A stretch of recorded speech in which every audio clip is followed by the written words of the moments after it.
be a woman. What then happens when the very essence of womanhood is being tampered with in the name of tradition? On the show today, we'll be zeroing in on the menace called female genital mutilation, also called female circumcision. But before we go into that, let's have a look at our previous episodes.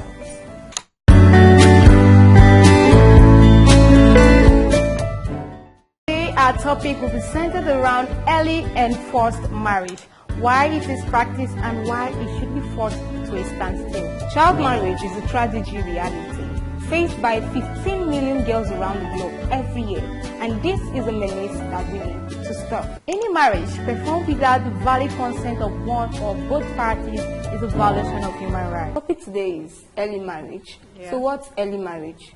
Early marriage is simply referred to a marriage that occurs with a child below the age of 18, and this is actually in accordance with Article 1 of the Convention on the Rights of the Child. It could be a formal marriage or informal marriage that actually occur with a child below the age of 18 years. There are a number of factors that make people go into early marriages. So what are those factors? Yes. One of the major factors is actually poverty. Okay. Yes, because you see that some families who are actually poor, the parents seem to believe that, wow, if I give out my daughter for marriage, looking at maybe the suitor that is coming to marry her is well-to-do, is going to turn the family in a better way. So the financial benefit and sometimes the material benefit too that comes in is one of the reasons so that people tend to give out their daughter at a tender age. Early marriage, in my own opinion, is forcing a young child, mostly teenagers, into marriages. Early marriage is getting a child into a marriage that maybe she's being forced into it. Early marriage has a lot of disadvantages, like the girl or the lady involved might not be matured enough to handle marital issues. So, and then inside of her, she will not be developed enough to have a child. And then when she goes to the hospital to put to bed, it affects her womb, affects her vagina, and then she will end up going through CS because she's not strong enough to bring forth a child.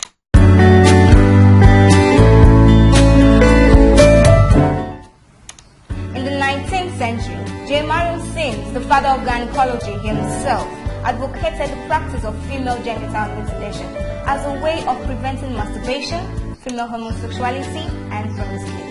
Fast forward a few centuries, and the apparent demerit of this practice lie bare for all to see. But it will shock you to know that FGM is still being practiced in several places in Nigeria. So we brought on the show today a lady of class and intellect who is doing her country and her generation proud. And she is no other person than Comrade Ukeme Ekong. Glad to have you on the show. Thank you. So please, can you tell us a bit about yourself? Well, my name is Comrade Ukeme Ekong. I work with Development Options as Program Manager. I'm a volunteer at a lot of organizations, and I still do my consultancy. Recently, in 2013, I was given an award as, in fact, a Diamond Award. Wow. There were actually 3 categories of award as Best Volunteer of the Year to mark the UN Volunteer Day in the state. That award was given to me by a civil society organization in partnership with some persons in the state. So I am a GPI graduate. I graduated 2001. Wow. And still keeping the flag flying and still doing a lot of things in terms of enterprise development, doing my check and changing and every other thing. Okay. All right. You're welcome once again, ma'am. Thank you. Now, you know FGM is globally violation of the women's rights and girl child rights. What is your view? What is your opinion about the practice? Okay, I want to say that female genital mutilation, as it is said, is not really circumcision because it is actually intentional cutting of the vital organs, which are actually the genital of the female counterpart. And I see it as something that is very, very wrong. Though people have justification for what they are doing and all of that, talking about fidelity, talking about faithfulness when the person is actually married. And then certain things that has to do with the fact that it's more like cleansing the person and then making the person actually accepted within a particular cultural setting. Okay. But for me, my own view about FGM is something that it's not correct. It should not be practiced. When it is done to a man, the foreskin is removed. But this one, you actually have the very vital organ of the female being cut off. So it's not very okay, because it leads to a whole lot of harm. It leads to bleeding because of the things that are used. Most of the people actually use blade, razor blade, and most of this razor blade could be used on another person, which should actually expose the person to risk of contracting STIs and HIV/AIDS, which is something we're actually trying to talk about now. It's very important that we do away with this practice. Thank you very much, Ma. So how prevalent is this female genital mutilation in Nigeria? Okay, for now, it has been something that has continued a lot in lots of communities, but it is actually in a low key. Because when they're doing it in communities, they have a cultural practice, a kind of festival that is done to cover up. So behind it is the FGM practice. So we are not saying that it shouldn't be, the cultural ceremonies should not continue, but the practice itself should stop. We know that in some communities, these cultural practices are still there, and it is seen as harmful cultural practices that affect the lives of girls and women. But what we are trying to say is the fact that there are laws already on ground which is actually trying to prohibit this, which is why I came with what I'm holding here. So now, knowing all that, let's talk about the risk factors and the consequences of the practices. What are they? Okay. All right, the risk factor. One of the consequences, so we have some immediate and then the later effects of female genital mutilation. Now, the cutting in itself, some of the victims actually bleed to death, and apart from just bleeding to death, when it is cut off, there are types of FGM and all of that, like you have actually been hearing about. So if it is cut off, you see that even when your wounds are dying and all that, the healing process, you see something what we call keloid. It will now come up, and most of the times it's as big as this. So it alters a whole lot of the biological process in a female, and so it's something that is very, very deadly. And then apart from that, the issue of STIs, especially when there are not patients to get a new blade or whatever instrument they're using, and the instruments are not sterilized, so it could actually lead to contacting STIs and all, as in some infections. And the issue of tetanus too, and if it is not properly done, because natively when it is finished, they use some native herbs and all that, and then put on the genitals, which is something that is not very okay. The society understands and sees things from different perspectives. So we'll go on the street to find out what people feel about female genital mutilation. Join us. Okay, what is FGM? FGM means female genital mutilation. It's an act of removing partial or removing the clitoris of a woman. It's all about the partial and total removal of the female organ. It's the partial or total removal of the female reproductive system. It's been practiced in where they are not civilized, places that they are not being civilized. Some community, they do it because they feel, okay, it's not good for, if they still have it on, that the ladies will go about looking for men. What are the tools used for this process? They use something like scissors, razor. Scissors is being used and razor. Actually, I know of it, but I don't know the tool. Some people use a razor, scissors. There are so many medical things that are being used. They use razor blades, scissors, and this equipment they don't sterilize it because they don't have time. The effect, one of it is that by the process of carrying out this act, the equipment being used is not sterile. As such, the victim might end up contracting a disease. So many harmful effects, such as the lady will not be able to conceive, or if the person conceive, it will be very difficult to give to birth.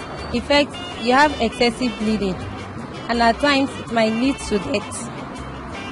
And the harmful of it is, like they said, some community, they do it because they feel, okay, it's not good for, if they still have it on, that the ladies will go about looking for men. So that's why some culture do it. Cái này sẽ bằng bò Việt, nó sẽ củi rồi cái sẽ làm tỷ bằng những bò Việt. Cái gì đó mình xong cái có rồi mà. Anh cái làm cái sẽ biết cái phần này cái ba. Mình suami cinta kami, mana terima pantra. Cái gì đó mình sẽ càng làm cái những cuộc xong cái xin cả cán của quân mình nó sẽ phục vụ. Ví dụ cái gì đó nằm mà. Cái gì mình cũng được biết đó, cái gì bukuro dari sabe moriwa culture miro so bukuro fa ke fa ke sin ina ndo bi na mo de yen fu ndo bi ni sa ro ko yen fi ko tu hiwan ke se sin tra ki fi ko ndo ha ke u ba ri I fan ke yen ni te ban ni nam ta ban ki ni mo ke ken gi ra kan ni ma ni yen ba ri rin fly I nom mo ki ni u man mo. Welcome back. The girl child is a show that takes up pressing issues affecting the overall being of a female child. And today, we are talking about female genital mutilation.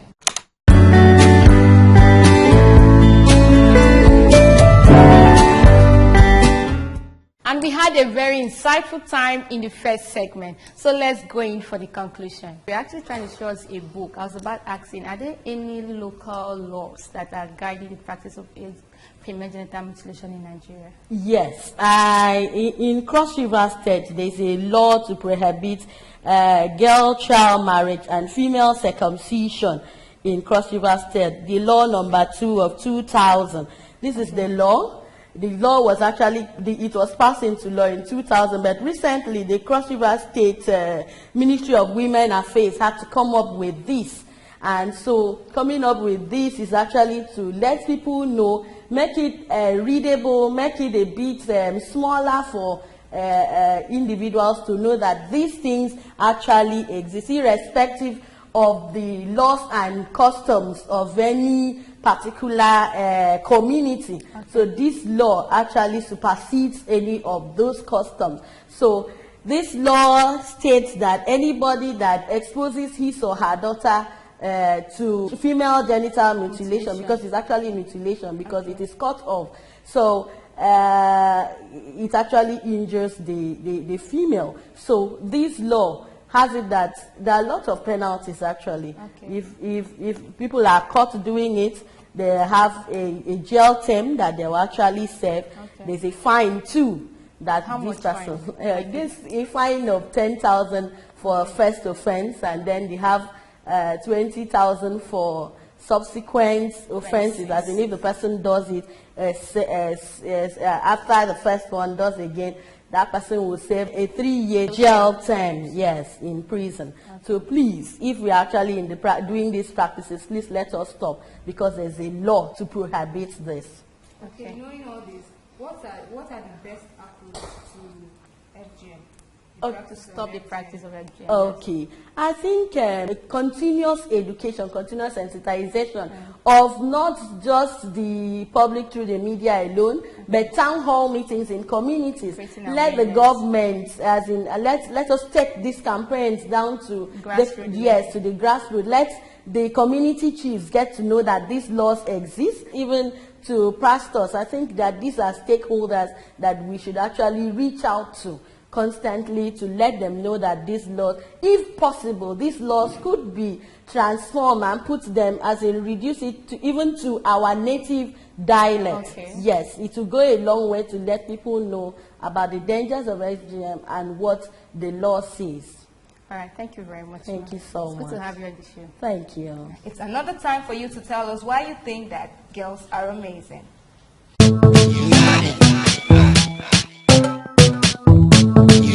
I think girls are amazing because despite what we men put them through, they still manage to put a smile on their face. Okay. A girl child is amazing because a girl child is unique. And as a girl child, we carry the future of the generation because we can as well bring forth another generation who will take care of this generation and help the generation to grow to another stage. That's why I think a girl child is unique.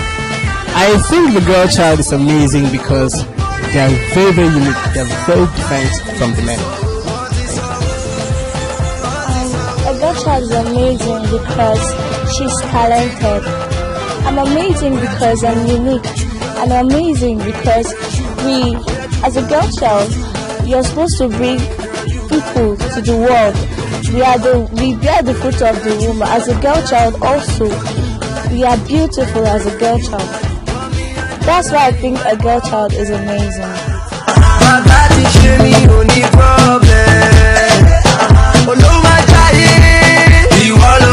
Time indeed does fly, so we have come to the end of the show today. We believe that you picked a thing or two in the course of the show. And do not forget to follow us on Twitter and drop your comments on our Facebook page. It is our show, so you also have a say. We will return same time, same place next week. But until then, stay happy, stay inspired, and stay fabulous. Bye-bye.